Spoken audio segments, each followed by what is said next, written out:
கற்பழிப்பு மற்றும் கொலை சம்பவம் செய்தவர்களுக்கு 10 நாட்களுக்குள்ள அவங்க சுட்டு கொண்டுருவோம் அப்படின்னு சுட்டு கொண்டு என்ன எதுக்கு அதுக்கு ஏன் தயக்கம்னு எனக்கு புரியல. இப்ப நீங்க சொல்ற மாதிரி அவன் ஒரு குற்றவாளி கிடையாது சார். எத்தனை குற்றவாளியா இருந்தாலும் அவன் காலேஜ் பிரின்சிபலாவே இருந்தாலும் கூட உதாரணத்துக்கு சொல்றேன், அவனே சுடுன்றேன்.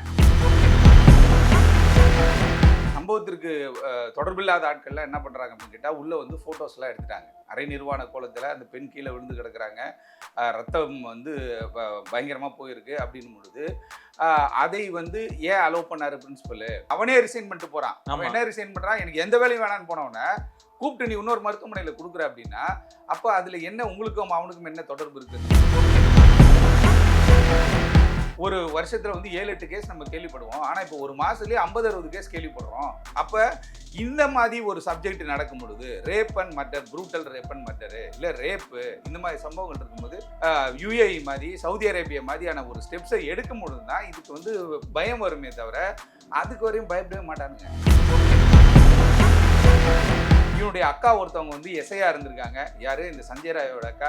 இன்னொரு தங்கச்சி வந்து என்ன பண்றான்னு கேட்டா அவ இதே மாதிரி போலீஸ் பண்ணா வேற ஒரு பகுதியில் இருக்கா. அப்ப இவனுக்கு இதுல ஏதோ ஒரு கண்டுபிடிச்சு இதுல ஏதோ ஒரு வருமானம் வருது அப்படின்றதுக்காக இவன் இதுல செட் ஆயிட்டான். அதே போல அந்த பிரின்சிபல் என்ன பண்ணிட்டான், அவனுக்கு இந்த ஹாஸ்பிட்டல் வந்துட்டு ஏதோ ஒரு லாபம் கிடைக்கிற ஒரு இடமாக இருக்கிறதுன்றதுனால தான் அவன் திருப்பி அதே இடத்துக்கு வரான். இந்த மாதிரி வழக்குகளுக்கு ஒரு முன்னுதாரணமாக இந்த வழக்குல இன்னும் ஒரு நாட்களில் சிபிஐ கண்டுபிடித்தாலும் கூட இவங்களை கொண்டு போய் எல்லாம் நடத்திட்டா இருக்குது. அதில் ஒரு அமெண்ட்மெண்ட்டை கொண்டு வந்து கற்பழிப்பு மற்றும் கொலை சம்பவங்கள் ஏற்பட்டால் குற்றவாளிகள் யாராக இருந்தாலும் அவங்கள நாங்கள் சுடுவோண்டா அப்படின்னு சொல்லி போட சொல்லுங்க ஒரு ஆர்டரை. ஒரு சம்பவமாக நடக்குதா பாருங்க, எல்லாம் செதறி ஓடுவான்.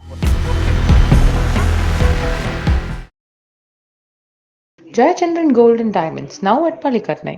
கிங் டிவி நேயர்களுக்கு வணக்கம். பல்வேறு வழக்குகள் குறித்து விவாதிப்பதற்காக இன்று நம்மிடையே இணைந்திருக்கிறார் திரு சார்லஸ் வெற்றிவேந்தன் அவர்கள். சார் வணக்கம். வணக்கம்.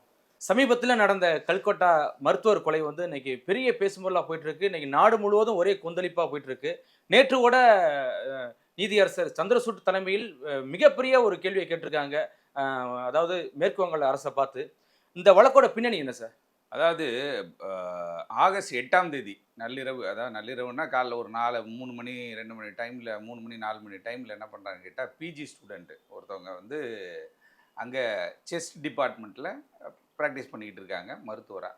இந்த ஆர்ஜிகர் மருத்துவமனையே பார்த்தீங்க அப்படின்னா 1886 கட்டப்பட்ட ஒரு மருத்துவமனை, வெள்ளைக்காரங்காலத்து ஹாஸ்பிட்டல். இது இந்தியாவிலே பிரசித்தி பெற்ற பிரபலமான மருத்துவமனை, மருத்துவக் கல்லூரியில் அதுவும் ஒன்று. அப்படி இருக்கும்போது இந்த ஆர்ஜிகர் மருத்துவமனையில் மருத்துவத்துறையில் ஒரு மருத்துவராக இருந்த இந்த பெண் என்ன பண்ணுறாங்க அப்படின்னு கேட்டால் ஒரு செமினார் ஹாலுக்கு போகிறாங்க. அந்த இடத்துல வந்து ஏற்கனவே நம்ம பேசியிருக்கோம். செமினார் ஹாலில் கொடூரமான முறையில் அவங்க கற்பழிக்கப்பட்டு படுகொலை செய்யப்படுறாங்க. படுகொலை செய்யப்பட்ட பிறகு என்ன ஆகுதுன்னு கேட்டால் அந்த கல்லூரியுடைய பிரின்சிபல் அந்த இடத்துல வந்து என்னன்னு கேட்டால் 1 மணி நேரம் கழித்து தான் வந்து காவல்துறைக்கு 1 ஹவருக்குள்ளே டைம் எடுத்துகிட்டு அவங்க வந்து என்ன பண்ணியிருக்காங்க, காவல்துறைக்கு தகவல் தெரிவிச்சிருக்காங்க. ஆர்ஜிகர் மருத்துவமனையை பொறுத்தவரையில் அங்கே வந்து ஒரு அசிஸ்டன்ட் கமிஷனர் தலைமையில் ஒரு போலீஸ் டீம் எப்பவுமே இருக்கு அப்படின்றது தான் அந்த புரோட்டோகால். அங்கே வச்சிருக்க காவல்துறை செட்டப்பு உள்ள முன்னாடி ஒரு பூத்தும் வேற இருக்குது. அப்படி இருக்கும் பொழுது இந்த குற்ற சம்பவத்தில் ஈடுபட்ட நபர்களை கண்டுபிடிக்கக்கூடிய வேலை வந்துட்டு காவல்துறை கிட்ட வருது. காவல்துறைக்கு வந்தோன்னா அவங்க என்ன பண்ணுறாங்க, அங்கே போய் தடயங்களை எடுக்கிறேன், அது எடுக்கிறேன், இது எடுக்கிறேன்னு போகிறாங்க.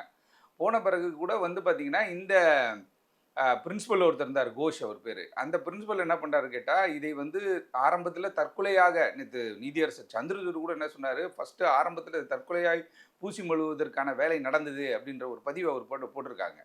அப்படி வந்து ஒரு விஷயத்தை அவங்க பண்ணியிருக்காங்க. பக்கத்தில் ஒரு கன்ஸ்ட்ரக்ஷன் ஏதோ நடந்ததாகவும் அதிலே சப்சிக்வெண்ட்டாக பக்கத்தில் கண்டா அந்த இடம் வந்து க்ளீன் பண்ணி வச்ச மாதிரி இருக்குது அப்படின்ற மாதிரி ஒரு கேள்வி இருந்துச்சு ஆரம்பத்தில். ஆனால் இந்த பிரின்சிபல் என்ன சொல்லியிருக்காரு, அங்கே மாணவர்கள் இந்த ரேப் அண்ட் மர்டர் நடந்துருச்சு, ரேப் பண்ணிட்டு மர்டர் பண்ணாங்களா, மர்டர் பண்ணிட்டு ரேப் பண்ணாங்கன்ற ஒரு ஆய்வு அது ஒன்று போச்சு. ஏன்னா அதில் ஒரு சில சீக்வன்ஸு அதெல்லாம் எடுப்பாங்க. காவல்துறையாக இருக்கட்டும், ஃபாரன்சிக் டிபார்ட்மெண்ட்டாக இருக்கட்டும். ஃபாரன்சிக் டிபார்ட்மெண்ட்டு உடனே களத்தில் இறங்குறாங்க.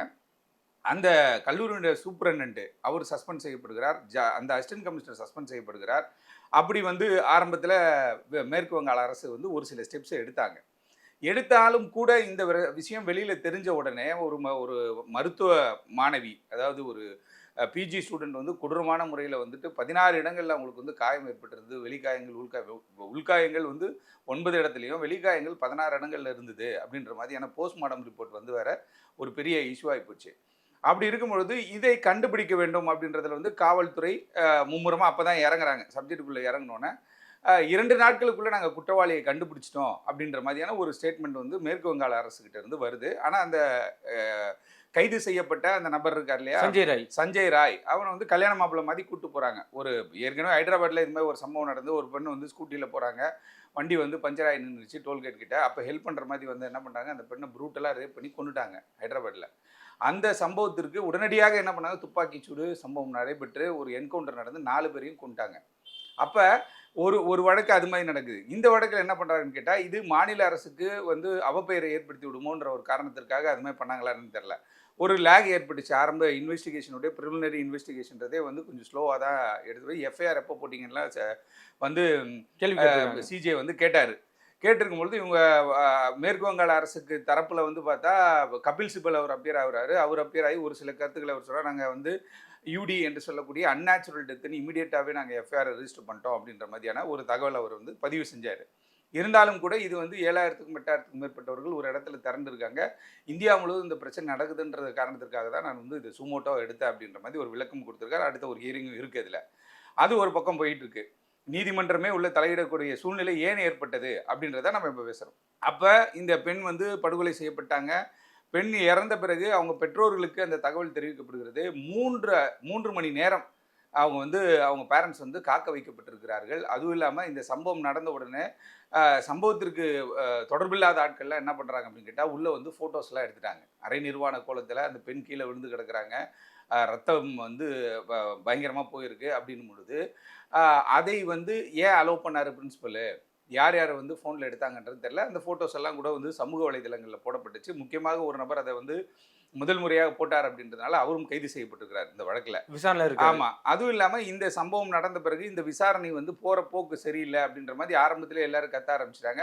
ஒரு அரசியல் குரூப் என்ன பண்ணுவாங்கன்னா, எப்பயுமே தெரியும், ஒரு மாநிலத்தில் ஒரு அரசாங்கம் ஆட்சி செய்கின்ற பொழுது ஒரு விஷயம் ஏதோ ஒன்று அசம்பாவிதம், கள்ளக்குறிச்சியில் ஒன்று நடந்தா ஸ்ட்ரெயிட்டாக சிஎம் தான் சாராய வைக்க சொன்னார்ன்ற மாதிரி பேச ஆரம்பிச்சிருவானுங்க. அது மாதிரி அங்கே என்ன ஆகிப்போச்சுன்னு கேட்டால், மம்தா பானர்ஜிக்கு எதிராக பெரிய என்ன ஆர்ப்பாட்டத்தை எடுக்க ஆரம்பிச்சாங்க. அது அப்படியே என்ன ஆகுதுன்னு கேட்டால், மம்தா பானர்ஜி என்ன பண்ணுறாங்கன்னா, நேரடியாக அந்த பெண்ணோட வீட்டுக்கே போகிறாங்க. வீட்டுக்கே போய் என்ன சொல்கிறாங்க அப்படின்னு கேட்டால், ஆறுதல் சொல்லிட்டு ஒரு 1 மணி நேரம் 1.5 மணி நேரம் அங்கே இருந்துட்டு வராங்க. அன்று இரவு 9ஆம் தேதி இரவு 8:50 8:45 மணிக்கு தான் இந்த பெண்ணுடைய உடல் வந்து அவங்க பேரண்ட்ஸ் கிட்ட கொடுக்கப்படுது. அவங்க தந்தை 3 மணி நேரத்திற்கு பிறகு போராட்டம் பண்ணி அவர் போய் அந்த உடலை பார்த்து அந்த உடலை வந்து அவர் ஃபோட்டோலாம் எடுத்து வச்சுக்கிறாரு. எடுத்து வச்சுட்டு அவங்க வந்து என்ன பண்ணுறாங்க, சட்ட போராட்டம்ல தான் நம்ம இதை கொண்டு போக முடியும்னு நினைக்கிறாங்க. உடனே வந்து இந்த குற்றவாளியை வந்துட்டு சஞ்சய் ராயை வந்து அவங்க வந்து கைது செய்கிறாங்க. சஞ்சய் ராய் வந்து ஏற்கனவே தெரியும், போலீஸ் ஃப்ரெண்டாக இருந்திருக்கான். ஏற்கனவே 2-3 மனைவிகள் இருந்திருக்கு. அந்த குடும்ப பிரச்சனைகள் இருந்திருக்கு. ஒரு காவல்துறைக்கு உதவி செய்யக்கூடிய ஆள், காவல்துறையில் போலீஸ் ஃப்ரெண்ட்ஸாக இருக்கவங்க, அவங்களுடைய பேக்ரவுண்ட் என்ன, அவங்க எப்படிப்பட்ட ஆள்னு பார்த்து தானே எடுக்கணும். தமிழகத்திலே பல்வேறு விஷயங்கள் நம்ம கேள்விப்பட்டிருக்கோம். இந்த போலீஸ் நண்பர்கள்ன்றவங்க வந்து என்ன பண்ணோம்னா, போலீஸோட அட்வான்டேஜ் எடுத்துகிட்டு அக்யூஸ்ட்டை போய் அடிக்கிறது, லத்தி எடுத்து, குறிப்பாக அந்த சாத்தாங்குள சம்பவம், ஆமாம், இது மாதிரி நிறைய விஷயங்கள் நடந்திருக்கு. அப்போ இந்த ஒரு வரலாற்று சிறப்புமிக்க ஒரு மருத்துவமனை அது 2003 2004 அந்த காலகட்டத்தில் தான் வந்து அரசினுடைய கட்டுப்பாட்டுக்குள்ளே வருது. அப்படிங்கும்போது அந்த மருத்துவமனைக்கான பாதுகாப்பை உறுதி செய்யப்பட வேண்டும். ஏற்கனவே கேரளாவில் வந்து வந்தனாதாஸ்ன்றவங்க வந்து ஒரு பேஷண்ட் என்ன பண்ணிட்டான், ஒரு 25-30 முறை சிசரை வச்சு குத்தி கொண்டுட்டான். 24 வயசு வந்து யூஜி முடிச்சுட்டு அவங்க ஒரு மருத்துவராக MBBS முடித்தால் படுகொலை செய்யப்பட்டாங்க. அதுவே பெரிய பேசும் பொருளாக இருந்தது. இந்த சப்ஜெக்டை பொறுத்தவரை இதில் வந்து இன்வெஸ்டிகேஷனில் ஒரு குழப்பம் இருக்குது அப்படின்ற மாதிரி மாணவர்கள் போராட்டம் அங்கே வெடிக்க ஆரம்பிக்குது. மாணவர் போராட்டத்தில் பதாகைகள் வச்சுருக்காங்க. ஆரம்ப நிலையில் பிரின்சிபல் வந்து என்ன சொல்லியிருக்காரு அப்படின்னு கேட்டால், அந்த கோஷ்ன்றவன் வந்து என்ன சொல்கிறான்னா, இந்த பெண்ணை வந்து இர்ரெஸ்பான்சிபிளாக வந்து எதுக்கு இத்தனை மணிக்கு ஏன் மேலே போய் அங்கே தங்கணும் அப்படின்ற மாதிரி ஒரு வார்த்தை சொன்னதாகவும், அதை பதாகையிலே எழுதி வச்சுருந்தாங்க, ஷேம் ஆன் யூ பிரின்சிபல் அப்படின்னு போட்டு மருத்துவ அந்த மாணவர்கள் எல்லாம் அங்கே ப்ராக்டிஸ் பண்ண டாக்டர்ஸாக இருக்கட்டும் எல்லாருமே இந்த ஆர்ப்பாட்டத்தை கையில் எடுக்கிறான். IMA வந்து 9ஆம் தேதி ஒரு அறிக்கை வெளியிடுறாங்க. IMA இந்தியன் மெடிக்கல் அசோசியேஷன் வந்து ஒரு சங்கம் இருக்குது. இந்தியன் மெடிக்கல் அசோசியேஷன் ஜூனியர்ஸ்ன்னு சொல்லிட்டு ஒரு டீம் இருக்குது. இந்த 2 டீமுமே ஒரு மாபெரும் அறிக்கை விட்டு தொடர்ச்சியாக நாங்கள் போராட்டத்தில் இருப்போம், காலவரையற்ற வந்து வேலை நிறுத்தத்தில் ஈடுபடுவோம் அப்படின்னாங்க. ஒரு சில இடங்களில் வந்துட்டு அந்த ஓபி மட்டும் பார்த்தாங்க, உள்ளே இருக்க ஆட்களை போய் இவங்க பார்க்கல அப்படின்ற விஷயங்கள்லாம் இருந்தது. இருந்தாலும் அதுக்கு போராட்ட களம்ன்றது எதுக்குன்னு கேட்டால், ஒரு அரசு சைட்லேருந்து ஏதாவது ஒரு விஷயங்கள் கிடைக்கும், வேலை வேகமாக நடக்கும் அப்படின்றதுக்காக தான் போராட்ட களத்துக்கு போகிறது. இருந்தாலும் அதில் ஒரு லேக் ஏற்படுது அப்படின்னும் பொழுது கண்டனங்கள் அதிகமாக வர ஆரம்பிச்சாலும், மம்தா பானர்ஜியே இந்தியாவிலே நம்ம இதை கேள்விப்பட்டிருக்க மாட்டோம், எவ்வளோ மாநிலங்கள் நம்ம பார்க்குறோம் இல்லையா, மம்தா பானர்ஜி ஆர்ப்பாட்டத்தில் இறங்கிட்டாங்க. அவங்களே ஒரு ஸ்டேஜ் போட்டு ஒரு ரேலி மாதிரி நடத்தி பெண்களுக்கு எதிரான பாதுகாப்பு முக்கியம், நான் அவங்கள விடமாட்டேன், தூக்கில் போட்டுருவேன் அப்படி இப்படின்னு சொல்லிட்டு ஒரு மாநிலத்தின் முதல்வரே என்ன பண்ணுறாங்க, ஒரு ஆர்ப்பாட்ட களத்தில் இறங்கி ஒரு 2000 3000 பெண்களை திரட்டி இவங்க ஆர்ப்பாட்டம் பண்ண ஆரம்பிச்சிட்டாங்க. இது வந்து ஒரு வியப்பாக பார்க்கப்பட்டுச்சு. ஏன்னா ஒரு அரசாங்கத்தை அவங்க அரசாங்கம், அவங்க போலீஸு, அவங்களே எதுக்கு பண்ணுறாங்க அப்படின்னு சொல்லிட்டு ஒரு பக்கம் பிஜேபிக்காரங்க எல்லாருமே வந்து வசைப்பாட ஆரம்பிக்கிறாங்க மம்தா பானர்ஜியை. அது அப்படியே இருக்கும்போது கல்கட்டா உயர்நீதிமன்றம் என்ன பண்ணிட்டா, எப்பா நீங்கள் ரொம்ப அழகாக விசாரிக்கிறீங்க, கல்யாண மாப்பிள்ளை மாதிரி என்னை கூப்பிட்டு வரீங்க, இது செட் ஆகுது ராஜா அப்படின்னு சொல்லிட்டு என்ன பண்ணிட்டாங்க, சிபிஐக்கு இந்த வழக்கு மாற்றுறாங்க. அதுவும் இல்லாமல் இந்த குறிப்பிட்ட பிரின்சிபல், அந்த மருத்துவக் கல்லூரியுடைய பிரின்சிபல் மேலே ஏற்கனவே ஏகப்பட்ட அலிகேஷன்ஸ் சொல்லப்பட்டிருந்தது. அந்த அலிகேஷன்ஸ்னால அவர் வந்து இடமாற்றமே செய்யப்படுறாரு. 2023 ஒரு இடமாற்றம் செய்யப்பட்டு போறாரு, வேற ஒரு மருத்துவக் கல்லூரிக்கு போறாரு. ஆனால் 2-3 நாட்களிலே மீண்டும் இதே கல்லூரிக்கு அவர் பணியமர்த்தப்படுகிறாருன்னு போது அப்போ அவன் ஏதோ ஒரு இன்ஃப்ளூயன்ஸ் வச்சிருக்கான். இல்ல இப்ப இந்த கொலையிலையும் பாத்தீங்கன்னா ராஜினாமா பண்ணிட்டு போறாரு, ஆனா அடுத்த கல்லூரியில வந்து முதல்வரா திரும்ப ஜாயின் பண்ணிட்டாரு. அப்படிங்கும்போது இதுலயே ஒரு முரண்பாடு இருக்குதானே சார் செய்யுது. அதுதான் இப்போ அவனுக்கு ஒரு இன்ஃப்ளூயன்ஸ் இருக்குன்றது நமக்கு அந்த சப்ஜெக்ட்ல தெரியுது. தெரிந்த பிறகும் கூட இவர் உடனே என்ன பண்றாரு, மாணவர்கள் என்னை கொச்சைப்படுத்துகிறார்கள், என்னை அசிங்கப்படுத்துறாங்க, என்னோட சர்வீஸ் என்ன, என்னுடைய வேலை எப்படிப்பட்ட வேலை, எனக்கு அசிங்கமா இருக்குன்ட்டு ரிசைன் பண்றான். இந்த சப்ஜெக்ட் நடந்தாங்க. ஆனால் ரிசைன் பண்ண ஒரு சில மணி நேரங்களிலே வேற ஒரு மருத்துவக் கல்லூரி, பிரசித்தி பெற்ற கல்கட்டாவிலே இன்னொரு பிரசித்தி பெற்ற மருத்துவக் கல்லூரி இருக்கு, அந்த கல்லூரிக்கு பிரின்சிபலாக போறாரு அப்படின்னா அப்போ இவருக்கு பின்னாடி ஒரு அரசியல் பின்புலம் இருக்குன்றது அதில் தெரிஞ்சு போகுது. அப்போ கல்கட்டா ஹைகோர்ட்டு தலையிட்டு என்ன பண்ணுறாங்கன்னா, அப்பா நீங்கள் நல்லா விசாரிக்கிறீங்க, அதனால் என்ன பண்ணுறோன்னு கேட்டால் சிபிஐக்கு இதை மாற்றிடலாம்ப்பா அப்படின்னாங்க. ஏற்கனவே மம்தா பானர்ஜியும் சிபிஐக்கு விசாரணை பண்ணால் எனக்கு பிரச்சனை கிடையாது, ஆனால் சிபிஐயில் ரிசல்ட் வருமா என்னன்னு தெரில அப்படின்ற மாதிரி ஒரு டைலமாவாக ஒரு விஷயத்தை சொல்லியிருந்தாங்க. உடனே சிபிஐக்கு இந்த வழக்கு மாற்றப்படுகிறது. சிபிஐ கையில் எடுத்தோன்னு என்ன பண்ணாங்கன்னா, இந்த அக்யூஸ்டை பொறுத்த வரைக்கும் என்னென்னா, இந்த பெண்ணுடைய உடலில் காணப்படுகிற காயங்கள் இதெல்லாம் பார்க்கின்ற போது இது ஒற்றை நபராக செய்திருக்க வாய்ப்பில்லை அப்படின்ற ஒரு சந்தேகம் மாணவர்கள் மத்தியில் இருக்குது, மருத்துவர் மத்தியில் இருக்குது. இது ஒரு பக்கம் நடந்துட்டு இருக்கு. இந்த விருதுகள் பெற்ற பெரிய பெரிய டாக்டர்ஸ்லாம் இருப்பாங்க இல்லையா, மத்திய அரசினோட விருது பெற்ற டாக்டர் ஒரு 50 பேர் ஒரு லெட்டர் எழுதுறாங்க, என்னங்க நடக்குதுங்க அப்படின்னு சொல்லிட்டு பிரதமருக்கு வந்து ஒரு கண்டன கடிதம் மாதிரி எழுதி, இந்த மருத்துவருடைய நிலை இந்தியா முழுவதும் இப்படி இருக்கிறது, இதுக்கு நீங்கள் என்னதான் பண்ண போறீங்கன்னு ஒரு லெட்டரை வேற போட்டாங்க அவருக்கு. போட்டோன்னே மேட்டர் சூடு பிடிக்க ஆரம்பிக்குது. ஆரம்பித்த உடனே சிபிஐக்கு ஒரு பக்கம் வழக்கு மாற்றுங்க அப்படின்னு சொன்ன உடனே சிபிஐக்கு வந்து இந்த வழக்கு மாறுது. சிபிஐ வழக்கு எடுத்த உடனே சிபிஐ ஃபஸ்ட் எடுத்த ஸ்டாண்ட் என்னன்னு கேட்டிங்கன்னா, அந்த அக்யூஸ்டை வந்து சிபிஐ கிட்ட ஒப்படைச்சிட்டாங்க. ஒன்று. ரெண்டாவது என்னன்னு கேட்டால், அந்த பெண்ணுடைய நகத்தில் இருந்த பிளட் சாம்பிள்ஸு, இவனுடைய பிளட் சாம்பிள்ஸ் எல்லாம் ஒத்து போது, அதில் மாற்றுக்கிறது கிடையாது. ஆனால் ஒரு பெண்ணை இப்படி அசால்ட்டாக ஒரு 3 மணிக்கு நேரம் காலையில் 3 AM ஒரு 4 AM 2:30 3 AM அந்த டைமில் இந்த பொண்ணு அங்கே சாப்பிட்டுட்டு ஃப்ரெண்ட்ஸ் எல்லாம் பார்த்துட்டு தான் போகிறாங்க. அடிக்கடி அங்கே போயிருந்திருக்கும் பொழுது தான் அவங்களுக்கு வந்து அவங்க இந்த இடத்துக்கு வருவாங்கன்றது வந்து அக்யூஸ்ட் அந்த சம்பவத்தை செய்கிறவர்களுக்கு தெரிஞ்சிருக்கும். அப்போ இவன் வந்து தனிநபராக இருந்தானா, இல்லை இது கூட்டு பாலியல் வன்கொடுமையா அப்படின்றதுல ஒரு ஆய்வில் போயிருக்காங்க. அப்போ அதை கண்டுபிடிக்காம இவனை மட்டும் ஒரு அக்யூஸ்டாக எடுத்துட்டு வந்து கொடுத்தோன்னு தான் ஒரு சந்தேகம் ஏற்பட்டு வழக்கு விசாரணை மாறுது. இப்போ அவனை விசாரிச்சுட்டு இருக்காங்க.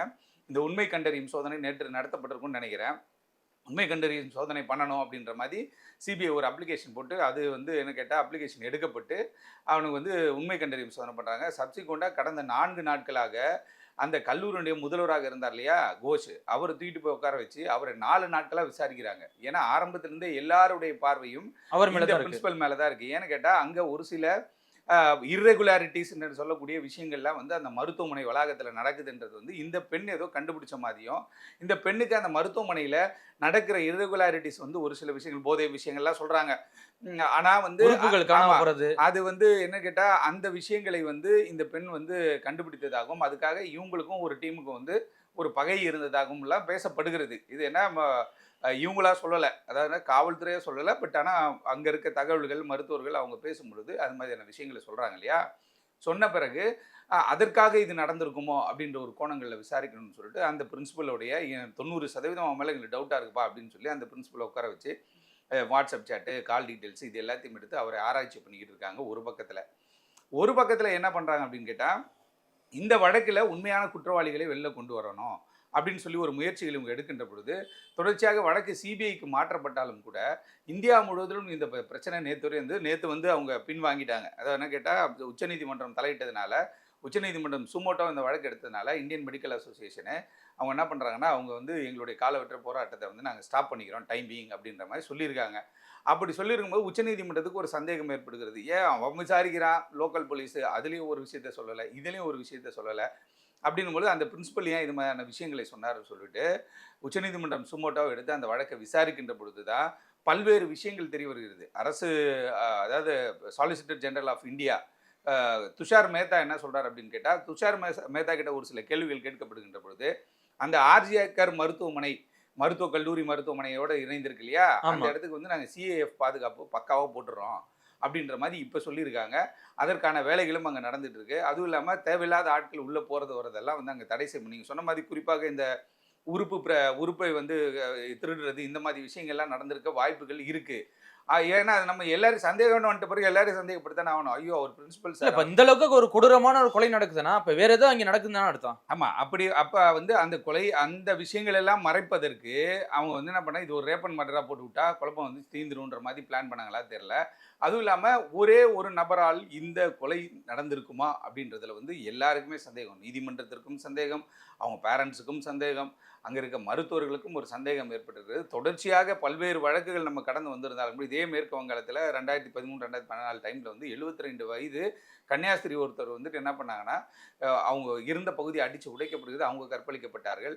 அதே போல் வந்து பார்த்தீங்கன்னா 2014 தான் 13 வந்துட்டு சென்னையில் வந்து டிசிஎஸ்ல வந்து ஒரு பெண் வந்து வேலை செஞ்சாங்க. வேலை முடிந்து இரவு இது பக்கத்தில் பெருங்குடியில் வேலை முடிந்து அவங்க வந்து போகும்போது அவங்களும் கற்பழிக்கப்பட்டு படுகொலை செய்யப்பட்டாங்க. அந்த வழக்கில் வந்து நார்த்துலேருந்து வந்து கன்ஸ்ட்ரக்ஷன் ஒர்க் பண்ண ராம் மண்டல் அப்படின்ற ஒரு குரூப் ஒன்று பிடிச்சாங்க வேலை செஞ்ச டீமை.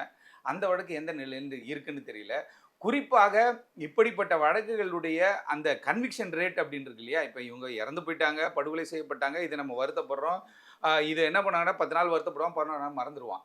இப்போ நான் சொல்கிற வழக்குகள்லாம் இருக்குது பார்த்தீங்களா, இந்த வழக்குகளை யார் ஃபாலோ பண்ணுறது, இந்த ஃபேமிலிக்கு யார் பேக்கப்பாக இருக்கிறது? அரசாங்கத்தை பொறுத்தவரையில் காவல்துறை அந்த வழக்கை எடுத்து நடத்த போகுது.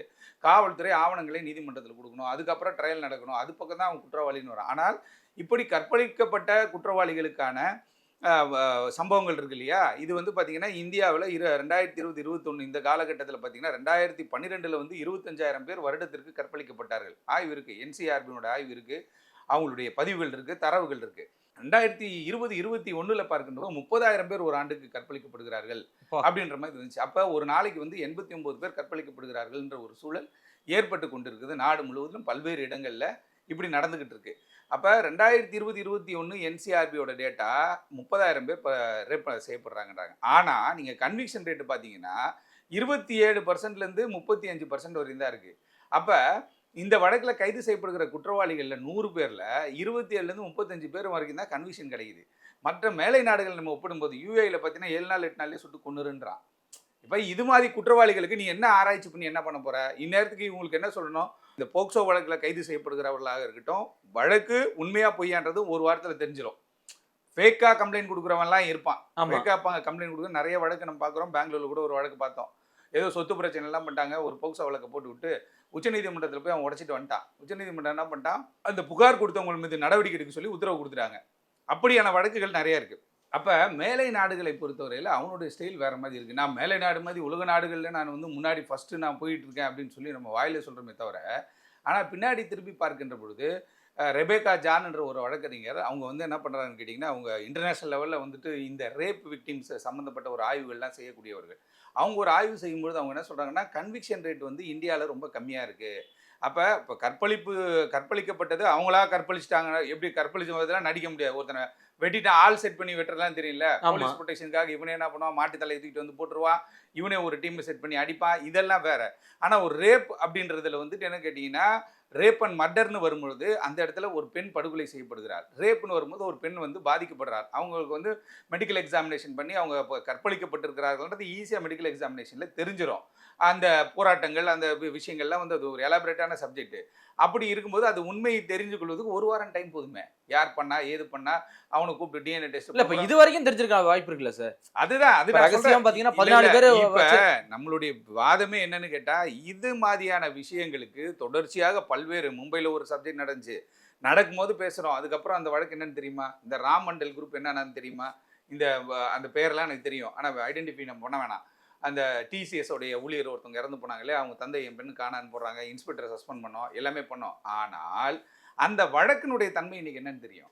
23 வயதில் ஒரு பெண் கற்பழிக்கப்படுகிறாருன்னு வச்சுக்கோங்களேன், 19 வருஷம் நீ வழக்கு நடத்தி அந்த பொண்ணுக்கு 41 வயசு இருக்கும்போது தான் என்ன பண்ணுவோம், அது கோர்ட்டுக்கு வர வேண்டிய கோர்ட்டுக்கு வந்து தீர்ப்பு சொல்லக்கூடிய ஒரு சூழல் இருக்கிறது. ஆனால் அதற்காக வந்து அது ஒரு ப்ராசஸாக போயிடுச்சு. இப்போ இது மாதிரி தொடர்ச்சியான சம்பவங்கள் நடக்கும்போது, இப்போ கேரளாவில் பார்த்தீங்கன்னா மருத்துவக் கல்லூரியில் கிளாஸ் எடுக்கக்கூடிய டீச்சர்ஸுக்குன்னே ஒரு அசோசியேஷன் இருக்குது. அவங்க என்ன சொல்கிறாங்க அப்படின்னு கேட்டால், தொடர்ச்சியாக ஒரு வருஷத்தில் வந்து 7-8 கேஸ் நம்ம கேள்விப்படுவோம். ஆனால் இப்போ ஒரு மாதத்துலேயே 50-60 கேஸ் கேள்விப்படுறோம். மாநிலம் முழுவதும், இந்தியா முழுவதும் பல்வேறு இடங்களில் இது மாதிரி மருத்துவர்களுக்கு எதிரான ஒரு தாக்குதல்கள் வந்து நடந்துட்டு இருக்கு அப்படின்ட்டு. அப்போ இந்த மாதிரி ஒரு சப்ஜெக்ட் நடக்கும் பொழுது, rape and murder, brutal rape and murder, இல்லை ரேப்பு, இந்த மாதிரி சம்பவங்கள் இருக்கும்போது முட்டி கீழே சுடணும், 2 முட்டியும் சுட்டுறணும், இல்லை உடனே வந்து ரேப் அண்ட் மர்டருக்கு இவர் தான் அக்யூஸ்டுன்னு தெரிஞ்ச பிறகு இதை நீங்கள் ட்ரையலுக்கு அடுத்த கட்டத்துக்கு போகிறது இல்லாமல் யுஏஇ மாதிரி, சவுதி அரேபியா மாதிரியான ஒரு ஸ்டெப்ஸை எடுக்கும் பொழுது தான் இதுக்கு வந்து பயம் வருமே தவிர, அதுக்கு வரையும் பயப்படவே மாட்டானுங்க. அதுக்குன்னு ஒரு டீம் பாருங்கள். இப்போ கல்கட்டாவில் அந்த மருத்துவர் வந்து கற்பழிக்கப்பட்டு படுகொலை செய்யப்பட்ட பிறகு தஞ்சாவூரில் ஒரு சம்பவம் நடைபெறுகிறது. அதே போல் கிருஷ்ணகிரியில் ஒரு சம்பவம் நடைபெறுகிறது, திருச்சியில் ஒரு சம்பவம் நடைபெறுகிறது. எல்லாத்தையும் பார்த்தா இது மாதிரியான தொடர்ச்சியான சம்பவம் நடைபெற்றிருக்கு. அப்போ இதில் ஒரு பயம் இல்லை. வழிக்கு விழுந்தான்னு காலை மட்டும் உடச்சிட்டா அவன் கால் 3 மாசத்துல சரியாயிடுங்க. அப்ப அவன் என்டையராகவே இதுலயும் பாத்தீங்கன்னா சஞ்சய் ரங்கராவ் என்ன சொல்றானா, முடிஞ்சா என்னை தூக்குல போடுங்கன்னு ஓப்பனா பேசுறானா. ஆமா, அப்படிங்கும்போது தெரியுது இல்ல. அப்ப அப்படி பேசுகின்ற பொழுது அப்ப அந்த ஒரு அச்சம் சட்டத்தின் மீது ஏற்படாத வரைக்கும் இந்த மாதிரி குற்றங்கள்ல வந்துட்டு கன்விக்ஷன் ரேட்டு கம்மியா தான் இருக்கும். அதுவும் இந்தியா மாதிரி வளருகின்ற ஒரு நாடு, அதிக மக்கள் தொகை கொண்ட ஒரு நாட்டுல இப்போ வந்து கற்பழிப்பு குற்றவாளிகளுக்கும் கற்பழிப்பு ரேப் அண்ட் மர்டர் குற்றவாளிகளுக்கும் 27-35% தான் கன்விக்ஷன் ரேட் இருக்குன்ற. அது நமக்கு ஒரு பெரிய தலைக்குனிவு இல்லையா? இன்னைக்கு உச்சநீதிமன்றம் தலையிடக்கூடிய ஒரு சூழல் ஏற்பட்டிருக்கு.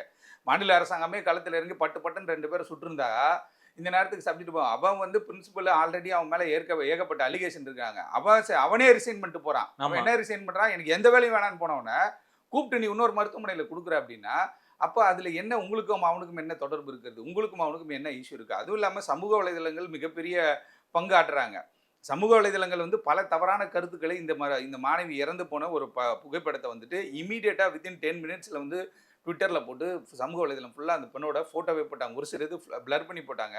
அப்படி அந்த சமூக வலைதளங்களை பதிவு பண்ணாங்க பார்த்தீங்களா, அவங்க கைது செய்யப்பட்டிருக்காங்க. அதுவும் இல்லாமல் இந்த விசாரணை சரியாக போகல அப்படின்னு சொல்லிட்டு உடனே அந்த மருத்துவமனை வளாகத்தில், கல்லூரி வளாகத்தில் வந்து ஒரு 40-50க்கும் மேற்பட்ட உள்ள இறங்கி எல்லாத்தையும் இன்னும் வேண்டலைஸ் பண்ணுறாங்க, அடித்து உடைக்கிறாங்க. உடைக்கும் போது அது ஒரு 50 எஃப்ஐஆர் ஃபைல் ஆகிருக்கு. ஒரு 30-40 பேர் கைது செய்யப்பட்டிருக்காங்க. அப்போ இது அடுத்த கட்டத்தை நோக்கி போயிட்டு இருக்கு. இதை சரியான முறையில் பண்ணியிருந்தான் அந்த ஆரம்பத்திலே அவனை பிடிச்ச உடனே அவன்கிட்ட என்ன ஆனால் இந்த வழக்கை பொறுத்த வரைக்கும் இவனை ஃபர்ஸ்ட் பிடிச்ச சுட்டுனாலும் சிக்கலாயிருக்கும். ஏன்னு கேட்டால் இவங்ககிட்ட கொஞ்சம் கதை வர வேண்டியது இருக்கு. ஆமா, இதுல யார் யாரெல்லாம் தொடர்புல இருக்காங்கன்ற ஒரு விஷயத்தை நீங்க பாருங்களேன். பெரிய பெரிய அலுவலகங்கள்ல இந்த பியூனு இந்த மாதிரி ஆட்கள் வந்து பெரிய இன்ஃப்ளூயன்ஸா இருப்பான். பெரிய இன்ஃப்ளூயன்ஸ். அது மாதிரி இவங்க அங்கே ஒரு இன்ஃப்ளூயன்ஸான ஒரு பர்சனாலிட்டியாக இருந்திருக்கான். இவனுடைய அக்கா ஒருத்தவங்க வந்து எஸ்ஐயா இருந்திருக்காங்க. யாரு? இந்த சஞ்சய் ராயோட அக்கா. இன்னொரு தங்கச்சி வந்து என்ன பண்றான்னு கேட்டால் அவள் இதே மாதிரி போலீஸ் ஃப்ரெண்டா வேற ஒரு பகுதியில் இருக்கா. அப்போ இவனுக்கு இதில் ஏதோ ஒரு கண்டுபிடிச்சி இதில் ஏதோ ஒரு வருமானம் வருது அப்படின்றதுக்காக இவன் இதில் செட் ஆகிட்டான். அதே போல் அந்த பிரின்சிபல் என்ன பண்ணிட்டான், அவனுக்கு இந்த ஹாஸ்பிட்டல் வந்துட்டு ஏதோ கன்வீனியண்ட்டாக இருக்குது, ஏதோ ஒரு லாபம் கிடைக்கிற ஒரு இடமாக இருக்கிறதுன்றதுனால தான் அவன் திருப்பி அதே இடத்துக்கு வரான். ஆக இதை எல்லாத்தையும் அனலைஸ் பண்ணி தான் சுமூட்டாவும் இந்த வழக்கு எடுக்கப்பட்டுச்சு. கன்விக்ஷன் ரேட்டு கம்மியாக இருக்குது. கன்விக்ஷன் ரேட்டு கம்மியாக இருக்குன்ற பொழுது நீங்கள் இந்த மாதிரி மற்ற குற்றவாளிகளை நீங்கள் ட்ரையல் நடத்தி 20 வருஷம் கூட நடத்தி 25வது வருஷம் வந்து அவர் குற்றவாளி இல்லைனுங்க, குற்றவாளினுங்க. அதை பற்றி எங்களுக்கு கருத்து கிடையாது, எங்களுக்கு கவலையும் கிடையாது. பொதுமக்கள் சார்பாக நான் சொல்கிறேன். இப்படி கற்பழிப்பு மற்றும் கொலை அப்படின்ற ஒரு சம்பவத்திற்கு வரும்போது அவர்களை 2வது 3வது நாளே சுடுங்க, யாருன்னு தெரிஞ்சு போகுது. இவன் தான் அடையாளம் காட்டப்படுறாங்க. இப்போ சிசிடிவியில் இவன் தான் போனான்றாங்க, இவனோட ப்ளூடூத் அங்கே இருந்துன்றாங்க. இன்னும் கல்யாண மாப்பிள்ளை மாதிரி உட்கார வச்சு கொஞ்சுறதுன்றது வந்துட்டு பொதுமக்கள் ஏற்றுக்கொள்கிற மாதிரி இல்லை. உச்சநீதிமன்றமும் கடுமையான விமர்சனங்களை வச்சுருக்காங்க. கபில் சிபல் அவர்களும் இல்லை, அது வந்து எல்லாமே நாங்கள் பர்ஃபெக்டாக தான் பண்ணோம் அப்படின்ற மாதிரி சொல்கிறாங்க. ஒரு பக்கம் துஷார் மேத்தா பேசுகிறாரு, ஒரு பக்கம் வந்து இந்தியன் மெடிக்கல் அசோசியேஷன் இன்டர்வியூன் பண்ணுறாங்க, எங்களையும் உள்ளே சேருங்க, நாங்கள் கதை சொல்ல வரோங்க அப்படின்னு சொல்லிட்டு இன்டர்வியூனிங் பெட்டிஷன் ஃபைல் பண்ணுறாங்க.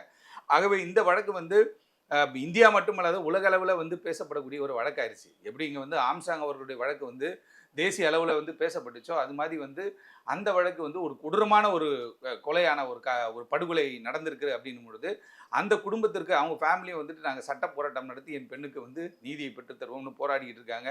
உச்சநீதிமன்றம் தலையிட்டு இருக்கிறது. மிக விரைவில் வந்து ஏதாவது ஒரு அமெண்ட்மெண்ட்டை கொண்டு வந்து கற்பழிப்பு மற்றும் கொலை சம்பவம் செய்தவர்களுக்கு 10 நாட்களுக்குள்ளே அவங்க சுட்டு கொண்டுருவோம் அப்படின்னு சுட்டு கொண்டு என்ன எதுக்கு அதுக்கு ஏன் தயக்கம்னு எனக்கு புரியுது அவங்களுக்கு. இல்லை சார், இப்போ இந்த ஒரு நிமிஷம் சார், எதுக்கு அதுக்கு தயங்கணும்?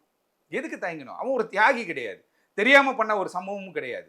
புரியுதா? இப்ப நீங்க சொல்ற மாதிரி அவன் ஒரு குற்றவாளி கிடையாது சார். ஒரு பெண்ணை வந்து பாத்தீங்கன்னா எத்தனை குற்றவாளியா இருந்தாலும் அவன் காலேஜ் பிரின்சிபலாவே இருந்தாலும் கூட உதாரணத்துக்கு சொல்றேன், அவனே சுடுங்க. அது மாதிரி இந்த மாதிரி வழக்குக்கு தானே சுடணும். துப்பாக்கி வந்து ஒரு சில இடங்கள்ல பயன்படுத்தாத துப்பாக்கி எதுக்குன்றேன். காவல்துறை எத்தனை இந்தியா ஃபுல்லா எத்தனை காவல்துறை எவ்வளவு துப்பாக்கி இருக்கும்? அப்ப எந்த இடத்துல பயன்படுத்தணும்? முட்டி கீழே சுடுறோம், ஜட்டி கீழே சுடுறன்றதா கதை? அது மேட்டர் கிடையாது. இந்த மாதிரி சம்பவங்கள்ல எடுத்துட்டு போய் அவனை தண்டிக்கின்ற பொழுது தான் இந்த வழக்குல கைது செய்யப்பட்டா வந்து 1 வாரத்திற்குள்ள இவங்கள நாங்க சுட்டுருவோம் அப்படின்னு நீ சொல்லி பாரேன். சும்மா சொல்லுங்களேன்.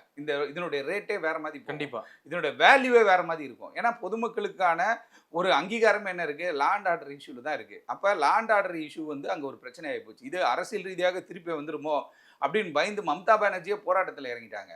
அப்படின்னும் பொழுது இவனை இப்போ 11 நாள் ஆக போகுதுங்க. இப்போ 11 நாளாக அவன் வாய் திறக்காம இருக்காங்க. அப்போ 11 நாளாக அவன் வாய் திறக்காம இருக்கிறான் அப்படின்னும் பொழுது அவன் ஒரு இப்போ கோஅக்யூஸ்ட் இப்போ நீங்கள் இந்த ஆம்சாங் அவருடைய வழக்கில் பார்த்தா 11 பேர் கைது செய்யப்படுறாங்க. ஒருத்தர் சுட்டோன்னு மொத்த உண்மையே வந்துருச்சு. ஆமா, புரியுதா உங்களுக்கு? அது என்கவுண்டரோ போலி என்கவுண்டரோ அது எந்த என்கவுண்டரான இருக்கட்டும். ஆனால் வழக்குக்கு தேவைப்படுகின்ற பொழுது காவல்துறை ஒரு அஸ்திரத்தை எடுக்கிறாங்க. அந்த மாதிரியான ஒரு ரூட்டை எடுக்கலாம். ஆனால் இவன் ஒரு ஒற்றையாளாக இருக்கான்.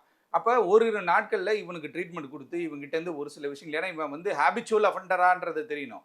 ஒரு சிலரை மிரட்டி இது மாதிரி தொடர்ச்சியாக அவன் பண்ணியிருக்கானான்ற விஷயங்கள் தெரிய வேண்டியது இருக்குது. அப்போ சிபிஐ வசம் போயிருக்கு. சிபிஐ இதை வந்து நம்ம ராமஜெயம் வழக்கு மாதிரி, நம்ம சதீஷ் வழக்கு மாதிரி, சங்கர் சுப்பு அவங்க பையனுடைய வழக்கு மாதிரி இழுக்காமல் இந்த வழக்கில் வந்து ஒரு உறுதியான ஒரு நடவடிக்கை எடுப்பாங்கன்னு நினைக்கிறேன். உச்சநீதிமன்றம் மருத்துவர்களுடைய பாதுகாப்பை மத்திய மாநில அரசுகள் உறுதி செய்ய வேண்டும்ன்ற மாதிரி தான் கருத்துக்களை சொல்லியிருக்காங்க.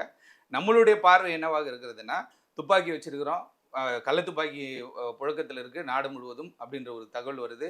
அப்படி இருக்கும்போது இந்த மாதிரி ரேப் அண்ட் ப்ரூட்டல் மர்டர் போன்ற வழக்குகளில் எடுத்து சுடாத துப்பாக்கி எதுக்குன்ற, இவனால என்ன நடக்க போகுது இந்த நாட்டுக்குன்ற. 2019 233 பாராளுமன்ற உறுப்பினர்களில் 43% ஆஃப் தி பாராளுமன்ற உறுப்பினர் மேலே கிரிமினல் கேஸ் இருந்துச்சு. அதில் கிரைம் அகெயின்ஸ்ட் உமனும் இருந்துச்சு. அதெல்லாம் நம்ம ஆராய்ச்சி பண்ணி உள்ளே போனால் எந்தெந்த கட்சின்னு வரும், அது நமக்கு தேவையில்லை. ஆனால் 233 பேர் மேலே கிரிமினல் கேஸ் இருந்துச்சு. 43% பாராளுமன்ற உறுப்பினர்கள் அப்போ இருந்தவங்க வந்து பாராளுமன்றத்துக்கு எல்லாருமே கேஸ் இருந்துச்சு. அப்படிப்பட்ட ஒரு இதில் தான் நம்ம வாழ்ந்துக்கிட்டு இருக்கோம். அப்படின்னும் பொழுது நமக்கு நம்ம வீட்டு பொண்ணு, பக்கத்து வீட்டு பொண்ணு, எதிர் வீட்டு பொண்ணு கிடையாது. இது யார், இந்த பொண்ணு யாருன்னு தெரியும், நம்ம பேசியிருக்கோமா, பழகி இருக்குமா. ஆனால் என்ன, நாடு முழுவதும் இது பேசப்படுகிறது. 6 வயது 7 வயது குழந்தைகளுக்குலாம் இது என்ன சப்ஜெக்ட்னு தெரியுது. இது என்ன, இது டிவியில் இதே ஓடிக்கிட்டு இருக்கு, என்ன பஞ்சாயத்து ஆயிடுச்சு அப்படின்ற மாதிரி விசாரிக்கக்கூடிய ஒரு சொல்ற. அப்போ நீங்கள் சட்டத்திற்கு உட்பட்டு சுடுங்க, சுட வேண்டிய இடத்துல சுடுங்க, அடிக்க வேண்டியதில் அடிங்க அப்படின்றதான் நம்ம சொல்கிறோம். இல்லை, எனக்கு ஒரே ஒரு கேள்வி சார், இறுதியாக ஒரே ஒரு கேள்வி என்னன்னா பார்த்தீங்கன்னா, அந்த கொலைக்கு முதல்ல வந்து பார்த்தோம்னா இதை ஒருத்தன் தான் பண்ணியிருக்கான் அப்படின்னு சொன்னாங்க. ரெண்டாவது இவன் அந்த அசம்பாவிதம் நடக்கும்போது, அதாவது காலை உடிக்கும் போதோ இல்லை கழுத்தை கடிக்கும் போதோ உதட்ட கடிக்கும் போது அந்த பொண்ணு இறந்துருச்சுன்னு சொன்னாங்க. ஆனால் இப்போ அந்த போஸ்ட்மார்ட்டம் ரிப்போர்ட்டில் அப்படியே மாறி வருது சார்.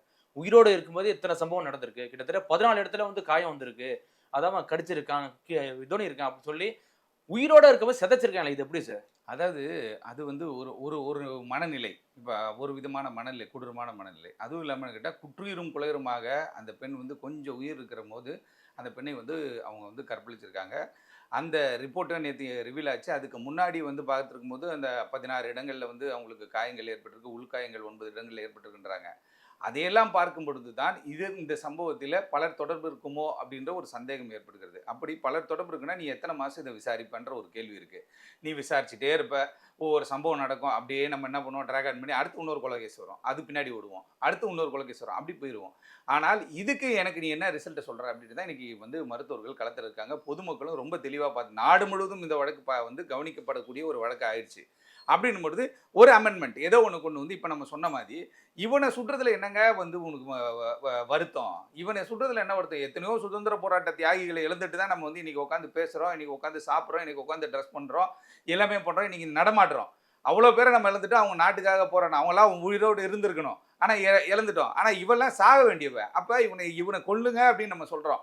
எவனோ கொல்றோம், எவனோ எதோ பண்ணுறோம், தேவைப்படும் போது சுடுறோம். அப்படின்னும் பொழுது இந்த மாதிரி வழக்குகளுக்கு ஒரு முன்னுதாரணமாக இந்த வழக்கில் இன்னும் ஒரு நாட்களில் சிபிஐ கண்டுபிடித்தாலும் கூட இவங்களை கொண்டு போய் எல்லாம் நடத்திட்டா இருக்குது. அதில் ஒரு அமெண்ட்மெண்ட்டை கொண்டு வந்து கற்பழிப்பு மற்றும் கொலை சம்பவங்கள் ஏற்பட்டால் குற்றவாளிகள் யாராக இருந்தாலும் அவங்கள நாங்கள் சுடுவோண்டா அப்படின்னு சொல்லி போட சொல்லுங்க. ஒரு ஆர்டரை போட ஒரு சட்டத்தை மாற்றுங்களேன். ஒரு சம்பவமாக நடக்குதா பாருங்க, எல்லாம் செதறி ஓடுவான். ஒரு 4 பேரை சுட்டு தள்ளினா முடிஞ்சு போச்சு கதை. இந்த சாப்டருக்குள்ளே எவனும் வரமாட்டா, பெண்கள் ஃப்ரீயாக நடமாடலாம். அதனால வந்து அவங்கள பற்றிய வந்து பாதுகாப்பு உறுதி செய்யப்படும். கண்டிப்பாக சார். இந்த மருத்துவர் கொலையோட அடுத்த நகர்வு என்னன்னு பொறுத்திருந்து பார்ப்போம். மிக்க நன்றி சார். நன்றி. Jayachandran Gold and Diamonds, now at Palikatnai.